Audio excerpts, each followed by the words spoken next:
En el siglo XVII, tanto en Inglaterra como en las colonias inglesas de América, la Navidad fue prohibida.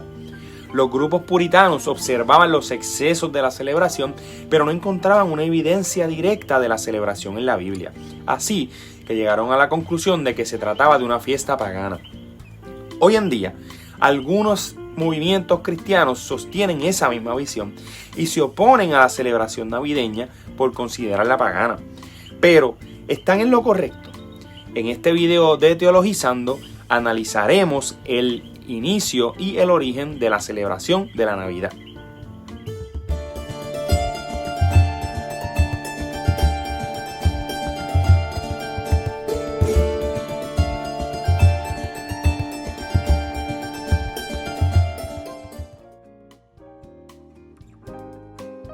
En la antigüedad se observaba la naturaleza y, ante la falta de explicaciones de los diferentes fenómenos que iban ocurriendo, se los atribuían a divinidades. Uno de estos fenómenos eran los días más largos o los días más cortos y los cambios sostenidos de forma cíclica en el mundo, o sea, las 4 estaciones. Mediante la observación notaron que un día específico en el año era el día más corto, mientras que también tenían en el año el día más largo. El día que marcaba la diferencia y los días comenzaban a hacerse más largos o más cortos, hoy les llamamos solsticios. Científicamente, los solsticios suceden cuando el Sol se encuentra más cerca o más lejos de uno de los hemisferios de la Tierra. El solsticio de invierno supone el día más corto y la noche más larga, y progresivamente supone el comienzo de los días más largos, de modo que trae la esperanza de la cercana llegada de la primavera. En el tiempo de Jesús se calculaba que el solsticio de invierno era el 25 de diciembre. Otro día importante eran los equinoccios. Estos días marcaban el comienzo de la primavera y del otoño. En los equinoccios, el día y la noche en ambos hemisferios tiene la misma duración. La primavera es el momento del año más propicio para la producción agrícola, de modo que es una fecha de gran importancia agraria. En el tiempo de Jesús, el equinoccio de primavera se calculaba el 25 de marzo. Entonces, si las divinidades controlaban la actividad de la naturaleza, algo sobrenatural ocurría tanto en los solsticios como en los equinoccios, porque era evidente el cambio sistemático en la tierra fuera del control de los hombres.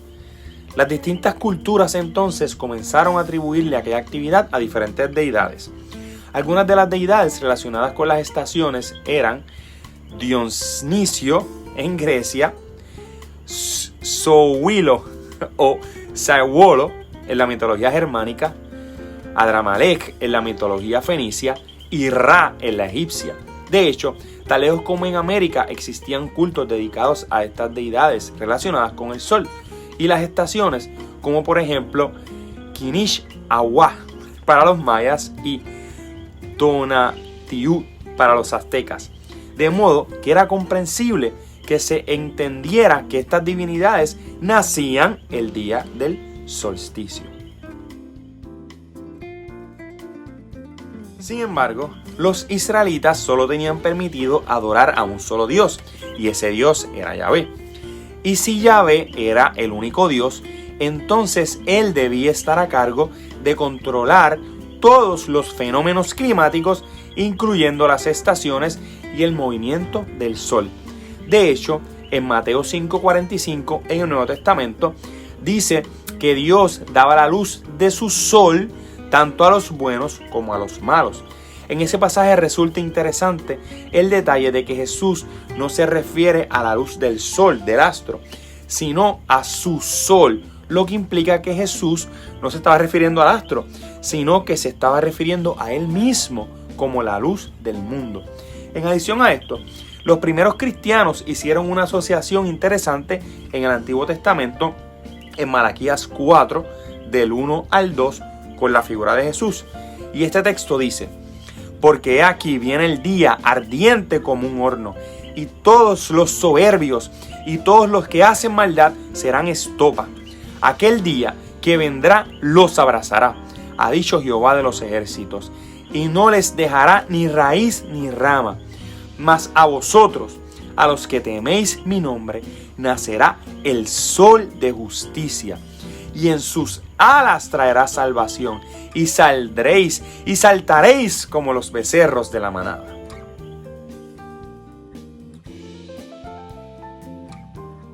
Los cristianos vieron este verso como una profecía que les traía esperanza. Al igual que el sol aparecía todos los días, igual que una vez al año, la exposición del sol comenzaba a hacerse más y más real. Asimismo, había nacido para ellos el sol de justicia que les trajo salvación. Aquel sol era Jesús, de modo que para los primeros cristianos ese sol era el que traería salvación. Y aunque esta asociación hoy nos pudiera parecer extraña, para los primeros cristianos no lo era. El mejor ejemplo de asociaciones extrañas es la asociación que hizo Clemente de Roma con el ave fénix, y Clemente fue el tercer obispo de Roma y escribió eso en su carta a los Corintios en el capítulo 25. Pero esta no es la única relación de Jesús con el sol. En el nacimiento de Jesús, por ejemplo, en Mateo 2:2 aparece un astro cuando Jesús nace, aunque está claro que este astro no es el sol. Y por otro lado, hubo una gran oscuridad en la tierra cuando Jesús murió. De igual forma, cuando Jesús resucitó, salió el sol, o sea, amaneció. Y en la transfiguración, su rostro se volvió brillante. Detalle que se repite también en Apocalipsis. De hecho, Jesús mismo se identifica como la luz del mundo.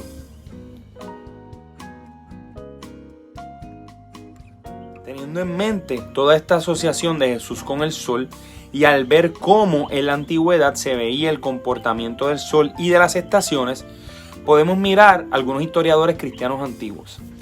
Hipólito, un escritor romano del siglo II al III, había calculado el día exacto del comienzo de la creación, el 25 de marzo. Entonces, cada 25 de marzo ocurría una especie de recreación del mundo, lo que explicaría que con la encarnación de Cristo comenzó una nueva recreación del mundo. Interesantemente, se entendía que los hombres más ilustres morían el mismo día que habían nacido. Y en el caso de Jesús, como se entendía que Él existía antes de su nacimiento, pues era importante que el día en que fue concebido en el vientre de María fue esa la concepción. Entonces Él había sido concebido y había muerto también un 25 de marzo.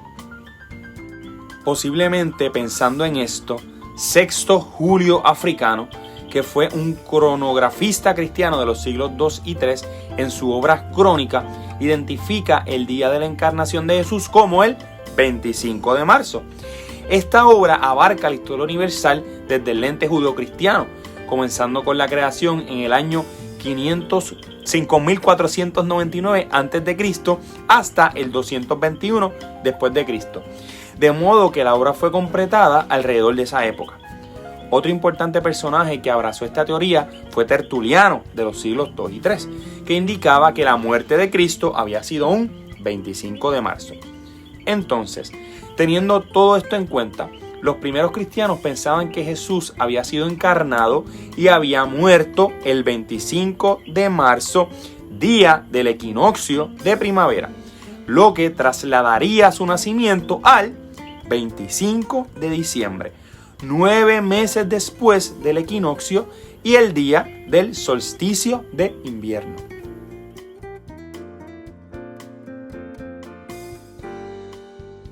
Pero, según indiqué anteriormente, muchas culturas tenían culto al sol y los romanos no eran la excepción.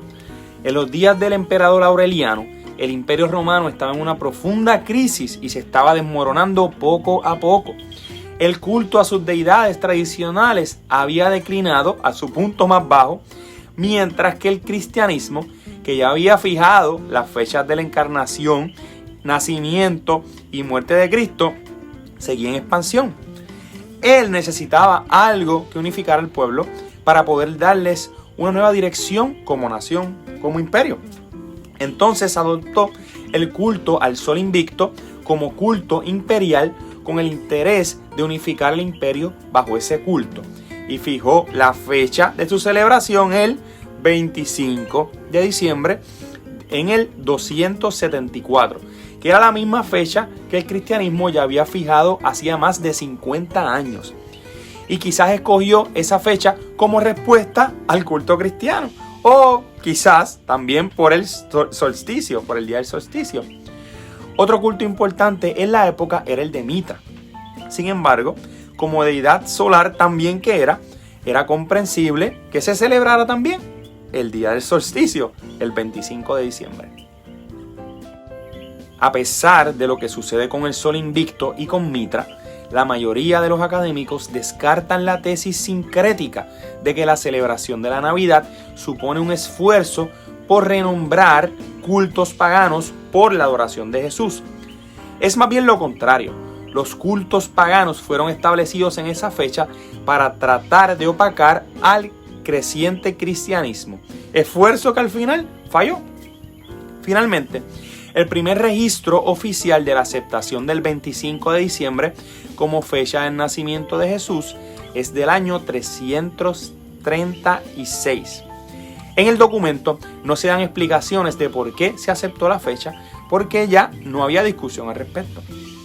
Entonces, eventualmente se dejaron de usar las representaciones de Jesús como el sol, porque el culto al sol invicto parecía que acercaba mucho a esa deidad con Jesús, que fue precisamente la intención de Aureliano. Y en un esfuerzo por luchar contra el culto pagano al sol invicto, se abandonaron esas representaciones. Sin embargo, existía otra festividad que competiría durante siglos con la Navidad y que terminó siendo un gran problema.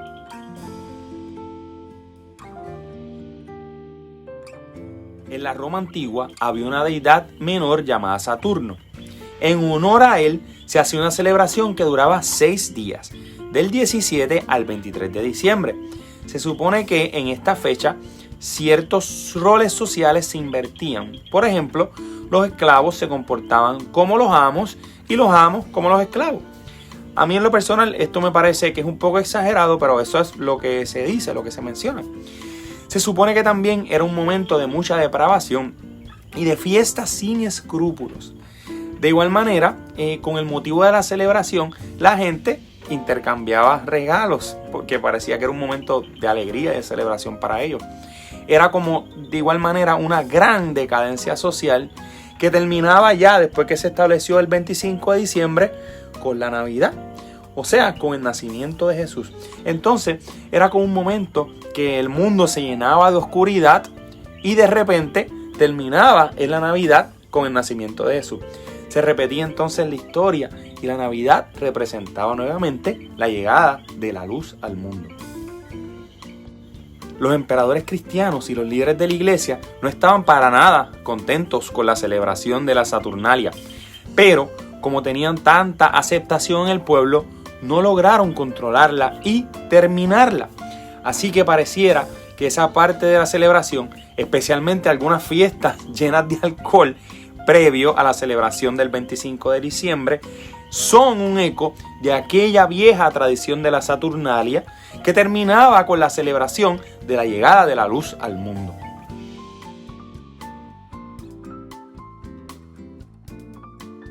Como hemos visto, el origen de la Navidad no es pagano, sino que responde a la asociación de Jesús con el sol de justicia, que se puede ver tanto en Miqueas como en distintas partes del Nuevo Testamento, y también a la observación y los cambios naturales que experimenta la Tierra al girar alrededor del Sol. El establecimiento de la fecha del 25 de diciembre como el nacimiento de Jesús no responde en realidad a una fecha real, sino que es más bien una fecha simbólica que responde a tradiciones antiguas y su asociación con la Tierra. De modo que no es cierto que la Navidad provenga de algunas celebraciones paganas antiguas, sino más bien a la forma en la que los antiguos tenían su cosmovisión. Ahora bien, los excesos en la celebración sí son altamente reprochables, porque desvirtúan en gran manera lo que en realidad se pretende celebrar, que es que para nosotros nació en la tierra el sol de justicia, y nuestro sol de justicia se llama Jesús.